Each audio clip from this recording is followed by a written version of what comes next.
নমস্কার। West Bengal joint entrance বোর্ডের centralised কাউন্সিলিংয়ের notice বেরিয়েছে 2024 সালের জন্য। মনে রাখতে হবে যে কম্পিটেন্ট অথরিটির যে অ্যাপ্রুভড সিট ম্যাট্রিক্স, সেই সিট ম্যাট্রিক্সের ওপরেই আমাদের কাউন্সিলিংটা হবে।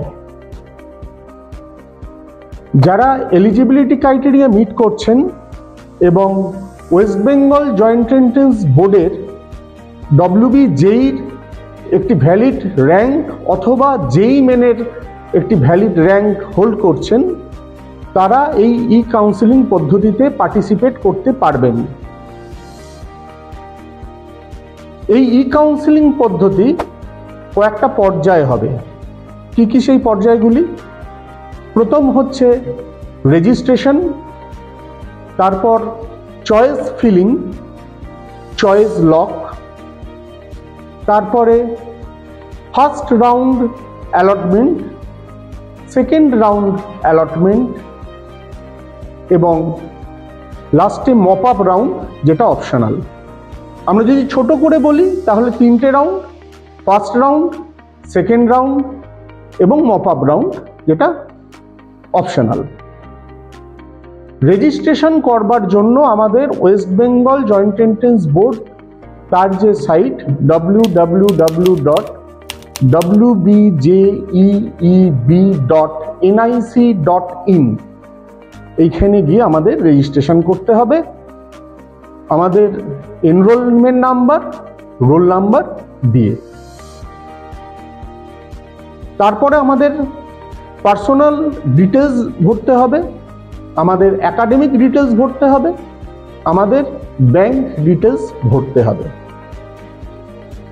এই পার্সোনাল ডিটেলস, একাডেমিক ডিটেলস এবং ব্যাংক ডিটেলস ভরবার সময় আমাদের খেয়াল রাখতে হবে যে আমরা যে তথ্য এখানে দিচ্ছি রেজিস্ট্রেশনের সময়, সেটা কিন্তু আমরা পরবর্তীকালে পরিবর্তন করতে পারবো না। সুতরাং আমরা খুব সচেতনতার সাথে এই তথ্যগুলি দেব। আমাদের রেজিস্ট্রেশন ফিজ 500 টাকা পেমেন্ট করবার পর আমরা চয়েস ফিলিংয়ের জন্য যে জায়গাটা, যেখানে আমরা আমাদের এলিজিবিলিটি অনুযায়ী যে কলেজগুলিতে অ্যাডমিশন পেতে পারি, যেখান থেকে আমরা পরবর্তী ধাপ চয়েস ফিলিং, সেইখানে যেতে পারবো এবং সেখানে গিয়ে আমরা চয়েস ফিল করতে পারবো। চয়েস ফিলিংয়ের কাজটা আমাদের কাছে একটু সোজা হয়ে যায় যদি আমরা গত কয়েক বছরের ওপেনিং এবং ক্লোজিং র্যাঙ্কটা লক্ষ্য রাখি এবং সেই অনুযায়ী আমার যে প্রাপ্ত র্যাঙ্ক, সেই অনুযায়ী আমরা যদি দেখি, তাহলে আমরা একটা ধারণা করতে পারি যে কোন কোন কলেজে আমাদের পছন্দ মতন সিট আমরা পেতে পারি। সেই ধরনের আমরা কলেজ এবং স্ট্রিম ওয়াইজ একটা লিস্ট বানিয়ে রাখবো। আমরা যখন চয়েস ফিলিং করব, আমার যে কলেজের যে স্ট্রিম সব থেকে বেশি পছন্দ, সেইটাকেই আমি 1 নম্বরে রাখবো। তার থেকে কম পছন্দটাকে 2 নম্বরে রাখবো, তার থেকে কম পছন্দকে 3 নম্বর। এরকমভাবে আমি n নাম্বার অফ চয়েস দিতে পারি। এখানে আরেকটা বিষয় আসে, সেটা হচ্ছে যারা PFW সিটের জন্য এলিজিবল ক্যান্ডিডেট, PFWর সিটের এবং ইনস্টিটিউশনের এই সিটটা আলাদাভাবে দেখানো থাকে। যে সমস্ত ছাত্র বা ছাত্রী মনে করছেন কোনো একটা পার্টিকুলার ইনস্টিটিউটের আমি PFW সিট অ্যালটমেন্টও নিতে পারি বা আমি জেনারেল সিট অ্যালটমেন্টও নিতে পারি, সেক্ষেত্রে কিন্তু তাকে দুটো অপশানই দিতে হবে। একটা জিনিস মাথায় রাখতে হবে যে আমি যদি অপশান না দিই, মানে চয়েস না দিই, তাহলে কিন্তু আমি অ্যালটমেন্ট পাবো না। চয়েস দিলে আমার পাবার সম্ভাবনা থাকবে। চয়েস ফিল করবার পরে একটা নির্দিষ্ট দিন থাকে যেখানে চয়েসটা লক করতে হয়। সেই চয়েস লক করার আগে মুহূর্ত পর্যন্ত আমরা চয়েস ফিলিং যে সিরিয়াল নাম্বার অনুযায়ী দিয়েছি, সেগুলোকে ওপর নিচ করতে পারি। একটা নির্দিষ্ট দিনে আমরা চয়েস লক করব এবং চয়েস লকের দিনটা যদি আমরা কোনোভাবে মিস করি, আমরা যদি ভুলে যাই চয়েস লক করতে, তাহলে সিস্টেম অটোমেটিক্যালি চয়েস লক করে দেবে। একটা মাথায় রাখতে হয় যে চয়েস লক হয়ে যাবার পর আমরা কিন্তু আর এই আমাদের যে পছন্দের যে সিরিয়াল নাম্বার অনুযায়ী যে চয়েস দিয়েছি এর কোনো পরিবর্তন করতে পারবো না। সুতরাং যখন আমরা চয়েস দেব, চয়েস ফিলিংয়ে আমরা খুব সাবধানে দেব এবং খুব বিবেচনা করে দেব। চয়েস লক করবার পরে আমাদের একটি নির্দিষ্ট দিনে ফার্স্ট রাউন্ডের অ্যালটমেন্ট রেজাল্ট আসবে। আমাদের র্যাঙ্ক অনুযায়ী এবং আমাদের দেওয়া চয়েস অনুযায়ী সম্ভাব্য যে বেস্ট অপশান সেইটাতে আমরা অ্যালটমেন্ট পেতে পারি ফার্স্ট রাউন্ড অ্যালটমেন্ট পর। আমাদের নির্দিষ্ট দিনে আমরা আবার নির্দিষ্ট সাইটে গিয়ে ইউজার আইডি পাসওয়ার্ড দিয়ে লগ ইন করে আমাদের অ্যালটমেন্ট দেখতে পাবো। অ্যালটমেন্ট পাওয়ার পর আমরা মানে সিট অ্যাকসেপ্টেন্স ফিজ 5000 অনলাইন পেমেন্ট করব এবং অ্যালটমেন্ট লেটারটি ডাউনলোড করব। অ্যালটমেন্ট লেটার ডাউনলোড করবার পরবর্তী ধাপ হচ্ছে আমরা যে একাডেমিক তথ্য যে সমস্ত পার্সোনাল ডিটেলস দিয়েছি তার প্রয়োজনীয় ডকুমেন্টগুলো নিয়ে যে কলেজে আমাদের অ্যালট হয়েছে সেই কনসার্ন ইনস্টিটিউটে গিয়ে ফিজিক্যালি ডকুমেন্ট ভেরিফিকেশন করা। অর্থাৎ যদি আমি একটি কোনো নির্দিষ্ট কলেজে অ্যালটমেন্ট পাই তাহলে আমার একাডেমিক যে ডকুমেন্ট এবং তার সাথে পার্সোনাল ডকুমেন্ট সেইগুলি নিয়ে আমি সেই কলেজে ফিজিক্যাল ভেরিফিকেশনের জন্য যাব। কি ডকুমেন্ট নিয়ে যেতে হবে? আমার ডেট অফ বার্থের প্রুফ হিসেবে বার্থ সার্টিফিকেট বা ক্লাস 10-এর অ্যাডমিট কার্ড, ক্লাস 10-এর মার্কশিট, ক্লাস 12-এর মার্কশিট, অ্যালটমেন্ট লেটারটি যেটা আমরা ডাউনলোড করেছি, জয়েন্ট এন্ট্রেন্সের যে সমস্ত ডকুমেন্টগুলো, এছাড়াও যদি আমাদের কোনো কাস্ট সার্টিফিকেট থাকে, যদি আমাদের টিএফডব্লিউতে আমরা যদি এলিজিবল হই সেই টিএফডব্লিউ সংক্রান্ত যে সমস্ত ডকুমেন্ট, এই সমস্ত ভ্যালিড ডকুমেন্ট নিয়ে যেতে হবে। অর্থাৎ যে দিনকে আমি এটা ভেরিফিকেশনের জন্য যাব সেই দিনকে যেন আমার সাথে নিয়ে যাওয়া ডকুমেন্টগুলোর ভ্যালিড হয়। আমরা অরিজিনাল এবং জেরক্স সেলফ অ্যাটেস্টেড ফটোকপি নিয়ে যাব। যারা ওয়েস্ট বেঙ্গল ডোমেসাইল তারা অবশ্যই ওয়েস্ট বেঙ্গল জয়েন্ট এন্ট্রেন্স বোর্ডের যে গাইডলাইন দেওয়া আছে সেই অনুযায়ী যে ডোমেসাইল সার্টিফিকেট সেটা তৈরি করে নিয়ে যাবেন। অর্থাৎ এখন আমাদের হাতে কিছু সময় আছে, যে ডকুমেন্টগুলো আমাদের কাউন্সিলিংয়ের ভেরিফিকেশনের সময় লাগে সেই ডকুমেন্টগুলো কিন্তু আমরা এই সময়ের মধ্যে তৈরি করে নেব। এবারে ডকুমেন্ট ভেরিফিকেশন হয়ে গেল। যদি আমার 1 নম্বর চয়েসটাই অ্যালটমেন্টে আসে সেক্ষেত্রে কিন্তু আমাকে নো আপগ্রেডেশন দিয়ে অ্যাডমিশন প্রসেস কমপ্লিট করতে হবে, অর্থাৎ পিআই করে নিতে হবে। সেখানে কিন্তু আমার আর কোনো আপগ্রেড করার জায়গা নেই। যদি আমি সেখানে অ্যাডমিশন প্রসেস কমপ্লিট করি না তাহলে কিন্তু আমি প্রসেস থেকে এক্সিট হয়ে যাব। যদি আমার 2 বা তার নিচের কোনো চয়েস অ্যালট হয় সেক্ষেত্রে যদি আমি মনে করি যে আমার যে অ্যালটমেন্ট হয়েছে সেই অ্যালটমেন্টেই আমি সেই কলেজেই অ্যাডমিশন নেব, সেক্ষেত্রে আবার সেই এক পদ্ধতি যে নো আপগ্রেডেশন করে অ্যাডমিশন প্রসেস বা পিআই আমরা কমপ্লিট করব। যদি মনে হয় যে না, মানে আমার অ্যালটমেন্ট হয়েছে 2 বা তার নিচের কোনো ক্রমে, আমার মনে হচ্ছে যে আমি আপগ্রেডেশনে যাব, তাহলে আমাকে ডকুমেন্ট ভেরিফিকেশন কিন্তু করাতেই হবে। করার পরে আমাকে ইয়েস আপগ্রেডেশন করে আমাকে পরবর্তী রাউন্ডের জন্য অপেক্ষা করতে হবে। রাউন্ড 2 বা আপগ্রেডেশন। রাউন্ড 2তে কারা কারা আপগ্রেডেশন পেতে পারে বা অ্যালটমেন্ট পেতে পারে? 1 নম্বর হচ্ছে যারা রেজিস্ট্রেশন করেছেন, চয়েস ফিলিং করেছেন, চয়েস লক করেছেন, কিন্তু ফার্স্ট রাউন্ডে অ্যালটমেন্ট পাননি, তারা এই রাউন্ড 2তে ফ্রেশ অ্যালটমেন্ট, নতুন অ্যালটমেন্ট পেতে পারেন।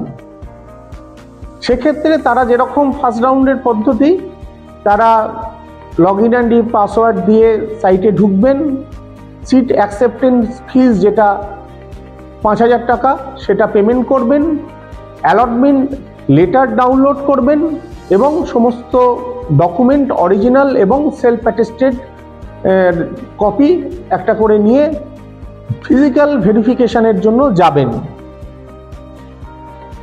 এক্ষেত্রেও যদি আমার 1 নম্বর চয়েসটা অ্যালট হয়ে আসে, তাহলে কিন্তু আমাকে এখানে অ্যাডমিশন প্রসেস করতে হবে। যদি আমার ফার্স্ট চয়েসটা আমার অ্যালটমেন্ট হয় সেকেন্ড রাউন্ডে, কিন্তু আমি যদি ভাবি যে আমি অ্যাডমিশন নেব না, তাহলে কিন্তু আমি এই অ্যাডমিশন প্রসেস থেকে বেরিয়ে যাব এবং আমি কিন্তু মপ আপ রাউন্ডের জন্য এলিজিবিলিটি আমার থাকবে না। যদি আমার সেকেন্ড রাউন্ডের অ্যালটমেন্টটা এরকম হয়, আমার মানে সিরিয়াল যে আমরা পছন্দ করেছি, যে চয়েস দিয়েছি তার 2 নম্বর থেকে তার তলায় কোনো একটা জায়গায়, সেক্ষেত্রে আমি যদি মনে করি যে আমি যে কলেজটিতে নতুন অ্যালটমেন্ট পেয়েছি আমি সেইখানে যাব এবং সেইখানে গিয়ে যদি মনে করি অ্যাডমিশন নেব, তাহলে আমি সেখানে অ্যাডমিশন প্রসেস কমপ্লিট করব। বা আমার মনে হতে পারে যে আমি এই রাউন্ডে অ্যাডমিশন নেব না, এক্ষেত্রে কিন্তু তারা মপ আপ রাউন্ডের জন্য এলিজিবল। একটা জিনিস মাথায় রাখা উচিত, ফার্স্ট রাউন্ডে আমরা যখন কোনো একটা কলেজ পেয়ে অ্যালটমেন্ট পেয়ে যদি আমার আপগ্রেডেশন দেওয়ার সুযোগ থাকে, আমি যদি আপগ্রেডেশন দিই, তাহলে আমি যদি সেকেন্ড রাউন্ডে কোনো নতুন কলেজ অ্যালটমেন্ট পাই, তখন কিন্তু আমার ফার্স্ট রাউন্ডের কলেজ যে অ্যালটমেন্টটা ছিল সেটা আর থাকে না। মানে আমি আবার পুরনো কলেজটাতে গিয়ে অ্যাডমিশন নিতে পারি না।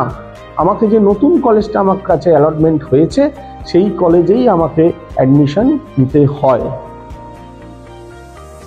এইবার আসে mop up round. Mop up রাউন্ডে কারা কারা এলিজিবল? যারা ফার্স্ট রাউন্ডে মানে প্রথম দুটো রাউন্ডে রেজিস্ট্রেশন করেছিলেন ফার্স্ট রাউন্ডে, কিন্তু কোনো অ্যালটমেন্ট পাননি, ফার্স্ট রাউন্ডেও পাননি, সেকেন্ড রাউন্ডেও পাননি, তারা মপ আপ রাউন্ডের জন্য এলিজিবল। সেকেন্ড, যারা ফার্স্ট রাউন্ডে বা সেকেন্ড রাউন্ডে অ্যালটমেন্ট পেয়েছিলেন, সিট অ্যাকসেপ্টেন্স ফিস দিয়েছেন কিন্তু অ্যাডমিশন প্রসেস কমপ্লিট করেননি, তারা মপ আপ রাউন্ডের জন্য এলিজিবল। অথবা যারা ফার্স্ট রাউন্ডে রেজিস্ট্রেশনই করেননি, তারাও মপ আপ রাউন্ডের জন্য এলিজিবল। মপ আপ রাউন্ডে কিন্তু একটাই রাউন্ড, এখানেও আমরা যেরকম পূর্ববর্তী রাউন্ডে রেজিস্ট্রেশন করেছি, রেজিস্ট্রেশন ফিজও এখানে দেওয়ার ব্যাপার আছে। যারা পূর্ববর্তী রাউন্ডে 500 টাকা দিয়ে রেজিস্ট্রেশন করেছিলাম, তাদের এক্ষেত্রে 200 টাকা করে রেজিস্ট্রেশন ফিজ লাগে। আর যারা নতুন রেজিস্ট্রেশন করছি, অর্থাৎ আগে আমরা রেজিস্ট্রেশন করিনি, তাদের 1000 টাকা দিয়ে রেজিস্ট্রেশন করতে হয়। তারপরে পদ্ধতিটা একদম এক, যে চয়েস ফিলিংয়ের জন্য আমার এলিজিবিলিটি অনুযায়ী সেই জায়গাটাতে আমরা পৌঁছতে পারি যেখানে আমরা চয়েস ফিলিং করতে পারবো। এখানে কিন্তু আমরা নতুনভাবে চয়েস দিতে পারবো। তারও একটা চয়েস লক করার নির্দিষ্ট দিন আছে, সেই দিনে আমরা চয়েস লক করব, বা লক না করতে পারলে অটোমেটিক লক হয়ে যাবে। তারপরে একটি নির্দিষ্ট দিন থাকবে যেখানে আমাদের মপ আপ রাউন্ডের অ্যালটমেন্টটা বেরোবে। সেখানে আমাদের ওই নির্দিষ্ট দিনে সাইটে গিয়ে আমাদের দেখতে হবে যে নতুন কোনো জায়গা আমার অ্যালটমেন্ট কি হলো। সেইখানে যারা আমরা আগে সিট অ্যালটমেন্ট পাইনি, অর্থাৎ সিট অ্যাকসেপ্টেন্স ফিজ পেমেন্ট করিনি, তাদেরকে কিন্তু সিট অ্যাকসেপ্টেন্স ফিজ দিয়ে তারপরে অ্যালটমেন্ট লেটার ডাউনলোড করতে হবে আর যারা আমরা আগে সিট অ্যালটমেন্টের পরে সিট অ্যাকসেপ্টেন্স ফিস দিয়েছি, তাদের আর নতুন করে সিট অ্যাকসেপ্টেন্স ফিস দেওয়ার দরকার নেই। তারা সরাসরি অ্যালটমেন্ট লেটার ডাউনলোড করবেন এবং আবার ফিজিক্যাল ভেরিফিকেশনের জন্য আমাদের যে কলেজে অ্যালটমেন্ট হয়েছে সেই কলেজে আমাদের গিয়ে ডকুমেন্ট ভেরিফিকেশন করতে হবে এবং সেখানে গিয়ে অ্যাডমিশন প্রসেস কমপ্লিট করতে হবে। মনে রাখতে হয় যে মপ আপ রাউন্ডটা কিন্তু একটাই রাউন্ড, এই রাউন্ডে ইয়েস আপগ্রেডেশন হয় না। সুতরাং এখানে আমরা যেটা পেয়েছি সেইখানেই আমাকে অ্যাডমিশন নিয়ে নিতে হবে। আমরা মপ আপ রাউন্ডে যাবার আগে কিন্তু পুরো পরিস্থিতিটা ভালো করে পর্যালোচনা করব, তারপর সিদ্ধান্ত নেব। ওয়েস্ট বেঙ্গল জয়েন্ট এন্ট্রান্স বোর্ডের যে এই কাউন্সিলিং পদ্ধতিটা, এটা অত্যন্ত সোজা। এটা West Bengal joint entrance board তার যে গাইডলাইন দিয়েছে নোটিশে, সেটাতে খুব স্পষ্টভাবে স্টেপ বাই স্টেপ দেওয়া আছে।